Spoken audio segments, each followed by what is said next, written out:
আসসালামু আলাইকুম আলহামদুলিল্লাহ ওয়াহদা ওয়াসসালাতু ওয়াসসালামু আলা মাল্লা নাবিয়্যা বাদা। সম্মানিত দেশ বিদেশের দিনী মুসলিম ভাই বোন, আমি আপনাদেরকে আপনাদের যাকাত সম্পর্কিত কিছু বলার জন্য আজকের বৈঠকে আমি আপনাদের সাথে কিছু কথা বলতে চাচ্ছি।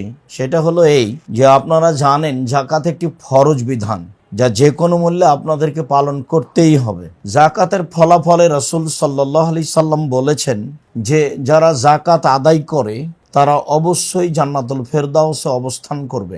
যাকাতের ফলাফলে রাসূল সাল্লাল্লাহু আলাইহি সাল্লাম বলেছেন যে মানুষ যদি 5 ওয়াক্ত সালাত আদায় করে, আল্লাহর সাথে শিরক না করে, সিয়াম পালন করে, যাকাত প্রদান করে, তাহলে সেই লোক সরাসরি জান্নাতে যাবে মর্মে তিনি একটি লোকের কথা উল্লেখ করেছেন।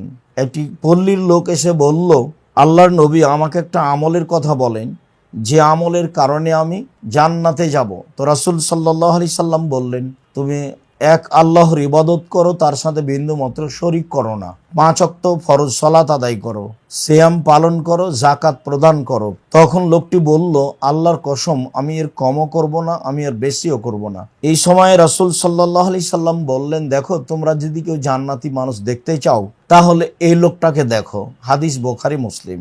অত্র হাদিস এবং কোরআন প্রমাণ করে যে যাকাতের ফলাফলে মানুষ জান্নাত পাবে, এমনকি জান্নাতুল ফেরদাউস পাবে। যাকাত তো মানুষকে আদায় করতেই হবে, কেননা যাকাত ফরজ বিধান, যে কোনো মূল্যে মানুষকে যাকাত আদায় করতে হবে। তবে ফলাফলে রাসূল সাল্লাল্লাহু আলাইহি সাল্লাম এভাবে বলেছেন। আপনাদেরকে আমি আরো একটি কথা বলতে চাই যে মানুষ যদি নিজে থেকে যাকাত আদায় না করে, তাহলে সরকারি যদি নিয়ম নীতি থাকে তাহলে জোরপূর্বক যাকাত আদায় করা যায় বা দায়িত্বশীলরা করে নিতে পারে। এ কথা আমি বিভিন্ন সময়ে বক্তব্যে আপনাদের সামনে পেশ করেছি। হাদিস বুখারী মুসলিম। সম্মানিত দিনী ভাই বোন, সাথে সাথে যারা যাকাত প্রদান করে না তাদের ভয়াবহ শাস্তির কথা আল্লাহ বলেছেন, তাদের ভয়াবহ শাস্তির কথা রাসূল সাল্লাল্লাহু আলাইহি সাল্লাম বলেছেন।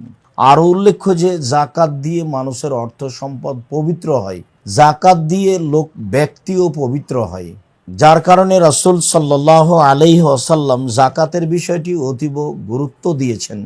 তিনি একথাও বলেছেন যে কুল্লু লাহমিন নাবাতা মিনাস সুহতে কানাতিন নারা আওলা বিহি, যে খাদ্য খেয়ে মানুষ লালন পালন হয়, ছেলে মেয়ে বড় হয়, রক্ত গোস্ত বৃদ্ধি হয়, সেটা যদি হারাম উপায়ে হয় তাহলে সেটার জন্য জাহান্নামই যথেষ্ট। সম্মানিত দিনী ভাই বোন, আপনি যদি আপনার অর্থ সম্পদে যাকাত বের না করেন তাহলে এই সম্পদ হয় অপবিত্র, আর এই সম্পদ ভক্ষণ করে মানুষ কোন ইবাদত করবে, সে ইবাদত কবুল হবে না, কেননা এই শরীরের জন্য জাহান্নামই যথেষ্ট।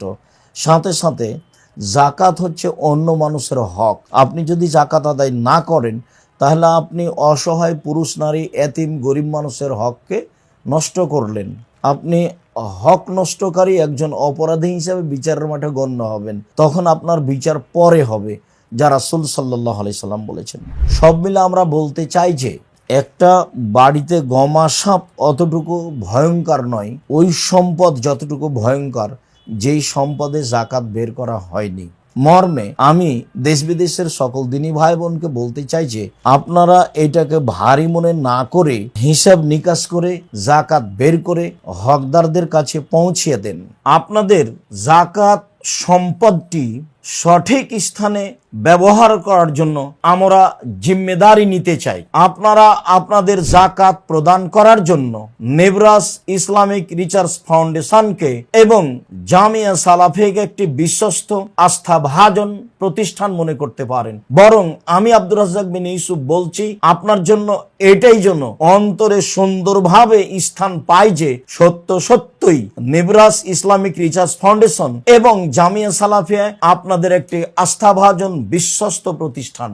সম্মানিত দিনী ভাই বোন, আপনাদের এই যাকাতের সম্পদটি আমি সত্যই সঠিক স্থানে বাস্তবায়ন করতে চাই, সঠিক স্থানে ব্যবহার করতে চাই মর্মেই এত দৃঢ়তার সাথে বলতে চাচ্ছি। কেননা আমি দিন প্রচারের ব্যাপারে বিভিন্ন জায়গাতে বলে থাকি যে আমি জাতির যদি রাস্তাঘাট করে দিতে না পারি, জাতির যদি স্কুল কলেজ করে দিতে না পারি, তো জাতিকে চূড়ান্ত সঠিক ধর্ম দিতে পারবো ইনশাআল্লাহ। ধর্মের ব্যাপারে জাতিকে ফাঁকি দিয়ে পরকাল হারাতে রাজি নই। ঠিক অনুরূপই বলতে চাচ্ছি, আপনাদের যাকাত সম্পদটি সঠিক স্থানে ব্যবহার করতে চাই, সঠিক স্থানে বাস্তবায়ন করতে চাই, আপনাদের জাকাত সম্পদটি সঠিক স্থান ছাড়া অন্য যে কোনো স্থানে ব্যবহার করে আমি পরকাল হারাতে রাজি নই। আপনাদের অর্থ সম্পদ জাকাত হিসাবে প্রদানের জন্য যেখানে নিখুঁতভাবে আপনাদের জাকাতের পয়সা ব্যবহার করা হবে এবং হয়ে আসছে দীর্ঘদিন থেকে, আমি আপনাদেরকে এই আস্থাভাজন